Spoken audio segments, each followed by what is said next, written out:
Chapter 5 of The Hiding Place. Make sure that you subscribe or ring the bell or do both so that you can be notified when my next upload of Chapter 6 comes up. Chapter 5, Invasion. The slender hands of the clock on the stair wall pointed to 9:25 as we left the dining room that night. That in itself was unusual in our orderly lives. Father was 80 years old now, and promptly at 8:45 each evening, an hour sooner than formerly, he would open the Bible, the signal for prayers, read one chapter, ask God's blessing on us through the night, and by 9:15 be climbing the stairs to his bedroom. Tonight, however, the Prime Minister was to address the nation at 9:30. One question ached through all of Holland like a long-held breath. Would there be war? We circled up the steps to Tante Jan's rooms, and Father went to warm up the big table radio. We did not so often spend the evenings up here listening to music now. England, France, and Germany were at war. Their stations carried mostly war reports or code messages, and many frequencies were jammed. Even Dutch stations carried mostly war news, and that we could hear just as well on the small portable radio we kept now in the dining room, a gift from Pickwick the Christmas before. This, though, was to be a major broadcast. Somehow we all felt it merited the large old set with its elaborate speaker. We sat now, waiting for 9:30, tense and upright in the high-backed wooden chairs, avoiding, as if by a kind of premonition, the cushioned and comfortable seats. Then the Prime Minister's voice was speaking to us, sonorous and soothing. There would be no war. He had had assurances from high sources on both sides. Holland's neutrality would be respected. It would be the Great War all over again. There was nothing to fear. Dutchmen were urged to remain calm and to... The voice stopped. Betsy and I looked up astonished. Father had snapped off the set, and in his blue eyes was a fire we had never seen before. "It is wrong to give people hope when there is no hope," he said. "It is wrong to base faith upon wishes. There will be war. The Germans will attack, and we will fall." He stamped on his cigarette stub in the ashtray beside the radio, and with it, it seemed, the anger too. For his voice grew gentle again. "Oh, my dears, I am sorry for all Dutchmen now who do not know the power of God, for we will be beaten, but he will not." He kissed us both good night, and in a moment we heard the stairs of an old man climbing the stairs to bed. Betsy and I sat rooted to our chairs. Father, so skilled at finding good in every situation, so slow to believe evil. If Father saw war and defeat, then there was no other possibility at all. I sat bolt upright in my bed. What was that? There it was again. A brilliant flash followed a second later by an explosion that shook the bed. I scrambled over the covers to the window and leaned out. The patch of sky above the chimney tops glowed orange-red. I felt for my bathrobe and thrust my arms through the sleeves as I whirled down the stairs. At Father's room I pressed my ear against the door. Between bomb bursts I heard the regular rhythm of his breathing. I dived down a few more steps and into Tante Jan's room. Betsy had long since moved into Tante Jan's little sleeping cubicle where she would be nearer the kitchen and the doorbell. She was sitting up in bed. I groped toward her in the darkness, and we threw our arms around each other. Together we said it aloud. War. It was 5 hours after the Prime Minister's speech. How long we clung together listening, I do not know. The bombing seemed mostly to be coming from the direction of the airport. At last we tiptoed uncertainly out to Tante Jan's front room. The glowing sky lit the room with a strange brilliance. The chairs, the mahogany bookcase, the old upright piano all pulsed with an eerie light. Betsy and I knelt down by the piano bench. For what seemed hours we prayed for our country, for the dead and injured tonight, for the Queen. And then, incredibly, Betsy began to pray for the Germans. Up there in the plains, caught in the fist of the giant evil loose in Germany. I looked at my sister kneeling beside me in the light of burning Holland. "Oh, Lord," I whispered, "listen to Betsy, not me, because I cannot pray for those men at all." And it was then that I had the dream. It couldn't have been a real dream because I was not asleep, but a scene was suddenly and unreasonably in my mind. I saw the Grote Market, half a block away, as clearly as though I were standing there, saw the town hall and St. Bavo's and the fish mart with its fair stair-stepped facade. Then, as I watched, a kind of odd old farm wagon, old-fashioned and out of place in the middle of a city, came lumbering across the square, pulled by 4 enormous black horses. To my surprise, I saw that I myself was sitting in the wagon, and Father too, and Betsy. There were many others, some strangers, some friends. I recognized Pickwick and Toos, Willem and young Peter.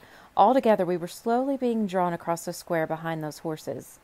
We couldn't get off the wagon. That was the terrible thing. It was taking us away, far away, I felt. But we didn't want to go. "Betsy!" I cried, jumping up, pressing my hands to my eyes. "Betsy, I've had such an awful dream." I felt her arm around my shoulder. "We'll go down to the kitchen where the light won't show and we'll make a pot of coffee." The booming of the bombs was less frequent and farther away as Betsy put on the water. Closer by was the wail of fire alarms and the beep of the hose trucks. Over coffee standing at the stove, I told Betsy what I had seen. Am I imagining things because I'm frightened? But it wasn't like that. It was real. Oh, Betsy, what kind of vision? Betsy's finger traced a pattern on the wooden sink worn smooth by a generation of Ten Booms. "I don't know," she said softly, "but if God has shown us bad times ahead, it's enough for me that he knows about them. That's why he sometimes shows us things, to tell us that this, too, is in his hands." For 5 days, Holland held out against the invader. We kept the shop open, not because anyone was interested in watches, but because people wanted to see Father. Some wanted him to pray for husbands and sons stationed at the borders of the country. Others, it seemed to me, came just to see him sitting there behind his workbench as he had for 60 years, and to hear in the ticking clocks a world of order and reason. I never opened my workbench at all, but joined Betsy making coffee and carrying it down.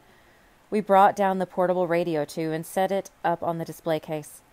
Radio was Harlem's eyes and ears and very pulse rate, for after that first night, although we often heard planes overhead, the bombing never came so close again. The first morning over the radio came instructions that ground floor windows must be taped. Up and down the Bartelhorststraat, shop owners were out on the sidewalks. There was an unaccustomed neighborhood feel as advice, rolls of adhesive, and tales of the night's terrors passed from door to door. One store owner, an outspoken anti-Semite, was helping Vel the Jewish furrier put up boards where a pane of glass had shaken loose. The optician next door to us, a silent, withdrawn individual, came over and taped at the top of our display window where Betsy and I could not reach. A few nights later, the radio carried the news we dreaded. The Queen had left. I had not cried the night of the invasion, but I cried now, for our country was lost. In the morning, the radio announced tanks advancing over the border. And suddenly all of Haarlem was in the streets. Even Father, whose daily stroll was as predictable as his own clock chimes, broke his routine to go walking at the unheard-of hour of 10 a.m. It was as though we wanted to face what was coming together. The whole city united, as though we each could draw strength from each other Hollander. And so the three of us walked, jostled by the crowd, over the bridge on the Sparne, all the way to that great wild cherry tree whose blossoms each spring formed such a white glory that it was called the Bride of Haarlem. A few faded petals clung now to the new leafed branches, but most of the bride's flowers had fallen, forming a whittled carpet beneath us. A window down the street flew open. "We've surrendered." The procession in the street stopped short. Each told his neighbor that what we had all heard for ourselves. A boy of maybe 15 turned to us with tears rolling down his cheeks. "I would have fought. I wouldn't have ever given up." Father stooped down to pick up a small bruised petal from the brick pavement. Tenderly he inserted it in his buttonhole. "That is good, my son," he told the youngster, "for Holland's battle has just begun." But during the first months of occupation, life was not so very unbearable. The hardest thing to get used to was the German uniform everywhere, German trucks and tanks in the street, German spoken in the shops. Soldiers frequently visited our store, for they were getting good wages and watches were among the first things they bought. Toward us they took a superior tone, as though we were not quite bright children, but among themselves I listened to them excitedly discuss their purchases. They seemed like young men anywhere off on a holiday. Most of them selected women's watches for mothers and sweethearts back home. Indeed, the shop never made so much money as during that first year of war.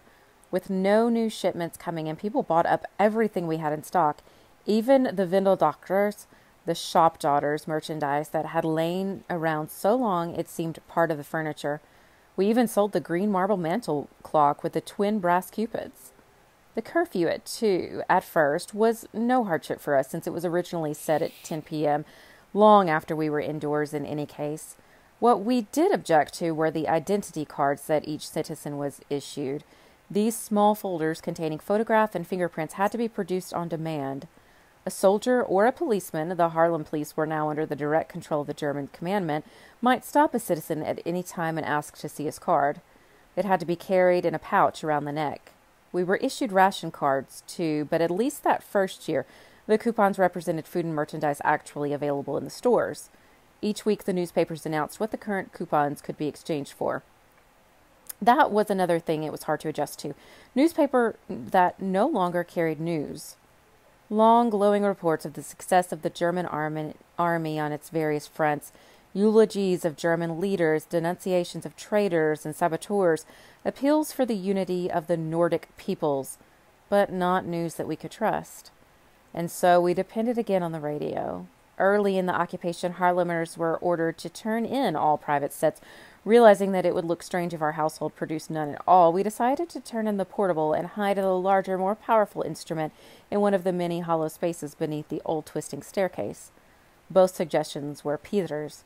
He was 16 at the time of the invasion and shared with other Dutch teenagers the restless energy of anger and impotence. Peter installed the table radio beneath a curve in the stairs just above Father's room and expertly replaced the old boards, while I carried the smaller one down to the big room in Dressman department store where the radio collection was being made. The army clerk looked at me across the counter.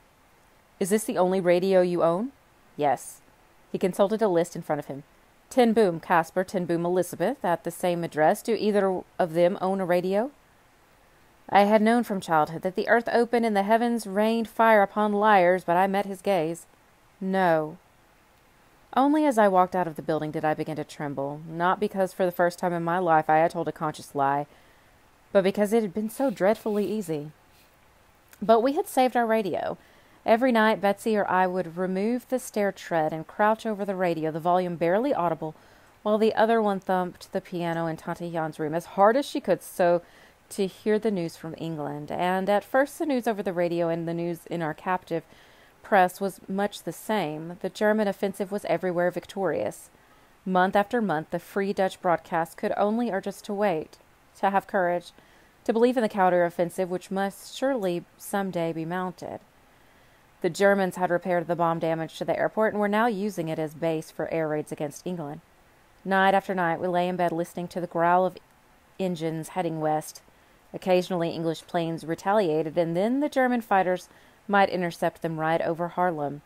One night I tossed for an hour while dogfights raged overhead, streaking my patch of sky with fire. At last I heard Betsy stirring in the kitchen and ran down to join her.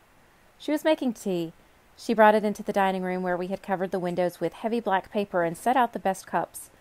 Somewhere in the night there was an explosion. The dishes in the cupboard rattled. For an hour we sipped our tea and talked until the sound of planes died away and the sky was silent. I said good night to Betsy at the door to Tante Jan's room and groped my way up the dark stairs to my own. The fiery light was gone from the sky. I felt for my bed. There was a pillow.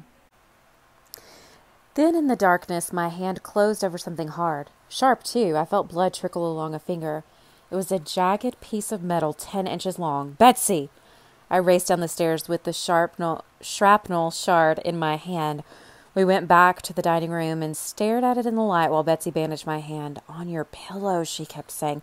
"Betsy, if I hadn't heard you in the kitchen," but Betsy put a finger on my mouth. "Don't say it, Corrie. There are no ifs in God's world, and no places that are safer than other places. The center of his will is our only safety.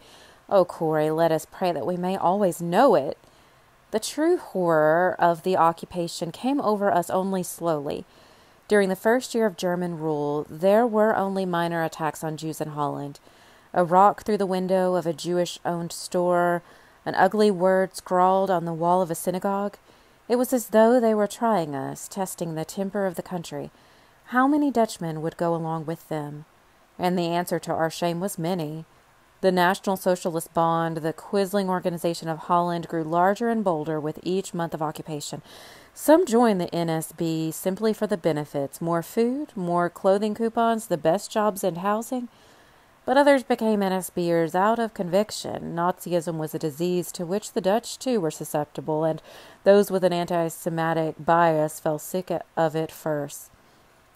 On our daily walk, Father and I saw the symptoms spread. A sign in a shop window, "Jews will not be served." At the entrance to a public park, no Jews. On the door of the library, in front of restaurants, theaters, even the concert hall, whose alley we knew so much better than its seats. A synagogue burned down and the fire trucks came, but only to keep the flames from spreading to the buildings on either side. One noon, as Father and I followed our familiar route, the sidewalks were bright with yellow stars sewn to coats and jacket fronts. Men, women, and children wore the six-pointed star with the word Jew in the center. We were surprised as we walked at how many of the people we had passed each day were Jews. The man who read the World Shipping News in the Grota Market wore a star on his neatly pressed business suit. So did the bulldog, his jowly face more deeply lined than ever, his voice as he fussed at his dog's sharpest strain. Worst were the disappearances. A watch repaired and ready, hanging on its hook in the back of the shop month after month. A house in Nolly's block mysteriously deserted, grass growing in the rose garden. One day Mr. Kahn's shop up the street did not open. Father knocked on his door as we passed that noon to see if someone were ill, but there was no answer. The shop remained shuttered, the windows above dark and silent for several weeks. Then all those at the shop stayed closed. An NSB family moved into the apartment above. We never knew whether these people had been spirited away by the Gestapo, or gone into hiding before this could happen. Certainly public arrests, with no attempt to conceal what was happening, were becoming more frequent. One day, as Father and I were returning from our walk, we found the Grota Market cornered off by a double ring of police and soldiers. A truck was parked in front of the fish mart. Into the back were climbing men, women, and children, all wearing the yellow star. There was no reason why we could see why this particular place at this particular time had been chosen. "Father, those poor people!" I cried. The police line opened. The truck moved through. We watched till it turned the corner. "Those poor people," Father echoed, but to my surprise I saw that he was looking at the soldiers now forming into ranks to march away. "I pity the poor Germans, Corrie. They have touched the apple of God's eye." We talked often, Father, Betsy, and I, about what we could do if a chance should come to help some of our Jewish friends. We knew that Willem had found hiding places at the beginning of the occupation for the German Jews who had been living in his house. Lately he had also moved some of the younger Dutch Jews away from the nursing home. "Not my old people," he would say. "Surely they will not touch my old people." Willem had addresses. He knew of farms in rural areas where there were few occupying troops. Willem would be the one to ask. It was a drizzly November morning in 1941, a year and a half after the invasion. As I stepped outside to fold back the shutters, that I saw a group of 4 German soldiers coming down the Bartelhorststraat. They were wearing combat helmets low over their ears, rifles strapped to their shoulders. I shrank back into the doorway and watched. They were checking shop numbers as they walked. At Weil's Führer's, directly across the street, the group stopped. One of the soldiers unstrapped his gun, and with the butt banged on the door. He was drawing it back for another blow, and the door opened, and all 4 pushed inside. I dashed back through our shops and up to the dining room where Betsy was setting out 3 places. "Betsy, hurry! Something awful is happening at Weil's." We reached the front door again in time to see Mr. Weil backing out of his shop, the muzzle of a gun pressed against his stomach. When he had prodded Mr. Weil a short way down the sidewalk, the soldier went back into the store and slammed the door. Not an arrest, then. Inside we could hear glass breaking. Soldiers began carrying out armloads of fur. A crowd was gathering in spite of the early morning hour. Mr. Weil had not moved from the spot on the sidewalk where the soldiers had left him. A window over his head opened, and a small shower of clothes rained down on him, pajamas, shirts, underwear. Slowly, mechanically, the old furrier stopped and began to gather up his clothing. Betsy and I ran across the street to help him. "Your wife," Betsy whispered urgently. "Where is Mrs. Weil?" The man only blinked at her. "You must come inside," I said, snatching socks and handkerchiefs from the side. "Walk quick with us." And we propelled the bewildered old man across to the beige. Father was in the dining room when we reached it and greeted Mr. Weil with the slightest sign of surprise. His natural manner seemed to relax the furrier a bit. His wife, he said, was visiting a sister in Amsterdam. "We must find a telephone and warn her not to come home," Betsy said. Like most private telephones, ours had been disconnected early in the occupation. There were public phones at several places in the city, but of course messages went to a public reception center at the other end. Was it right to connect a family in Amsterdam with the trouble here? And if Mrs. Vale could not come home, where was she to go? Where would the Vales live? Certainly not with a sister where they could so easily be traced. Father and Betsy and I exchanged glances. Almost with a single breath we said, Wilhelm. Again, it was not the kind of matter that could be relayed through a public phone system. Someone had to go, and I was the obvious choice. Dutch trains were dirty and overcrowded under the occupation.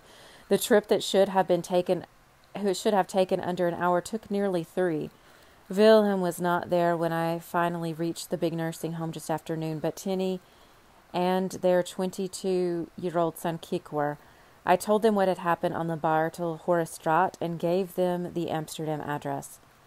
Tell Mr. Vale we'll be ready as soon as it's dark, Kik said. But it was nearly 9 p.m., the new curfew hour, before Kik rapped at the alley door. Tucking Mr. Vale's clothing bundle beneath his arm, he led the man away into the night. It was more than 2 weeks before I saw Kik again to ask him what had happened. He smiled at me, the broad, slow smile I had loved since he was a child. If you're going to work with the underground, Tante Corrie, you must learn not to ask questions. That was all we ever learned of the Vales, but Kik's word went round and round in my head. The underground. If you're going to work with the underground. Was Kik working with this secret and illegal group? Was Willem? We knew, of course, that there was an underground in Holland, or suspected it. Most cases of sabotage were not reported in our controlled press, but rumors abounded. A factory had been blown up, a train carrying political prisoners had been stopped, and 7 or 17 or 70 had made it away.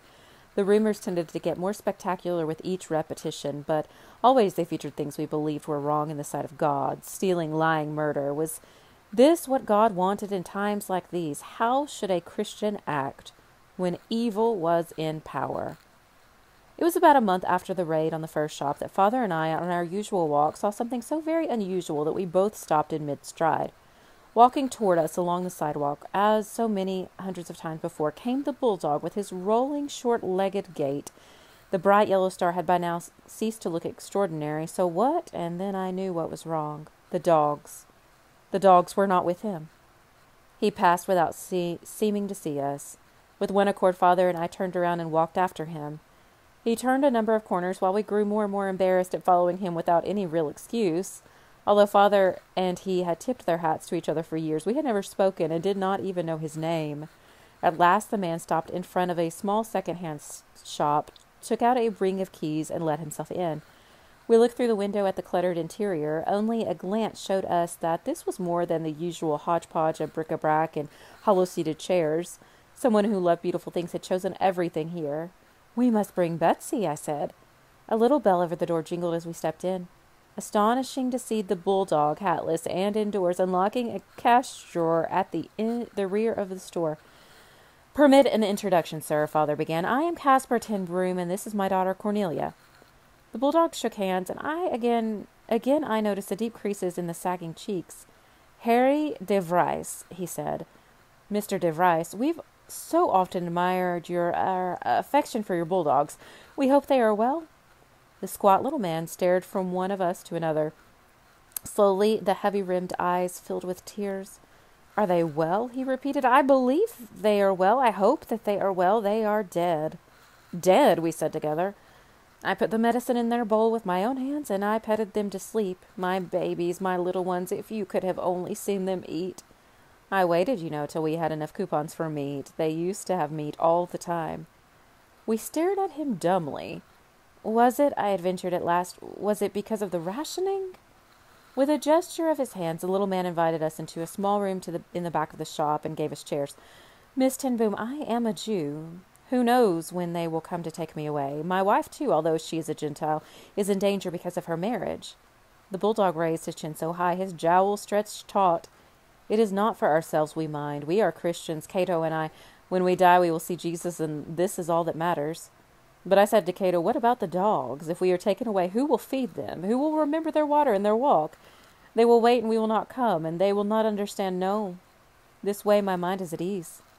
"My dear friend," Father grasped the bulldog's hand in both of his, "now that these dear companions may no longer walk with you, will you not do my daughter and me the great honor of accompanying us?" But this the bulldog would not do. It would not put you in danger, he kept saying. He did, however, It would put you in danger, he kept saying. He did, however, accept an invitation to come to visit us. After dark, he said.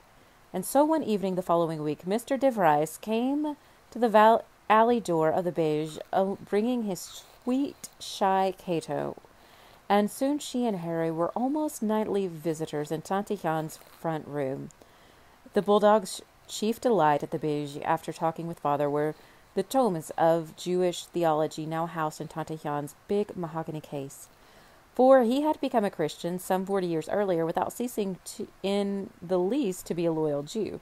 A completed Jew, he would tell us smilingly, a follower of the one perfect Jew.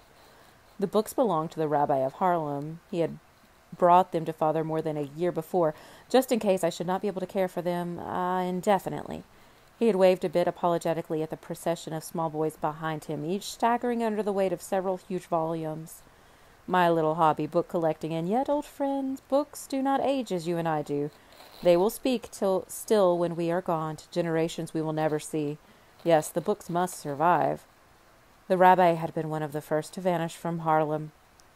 How often it is a small, almost unconscious event that marks a turning point. As arrests of Jews in the street became more frequent, I had begun picking up and delivering work for our Jewish customers myself, so that they would not have to venture into the center of town.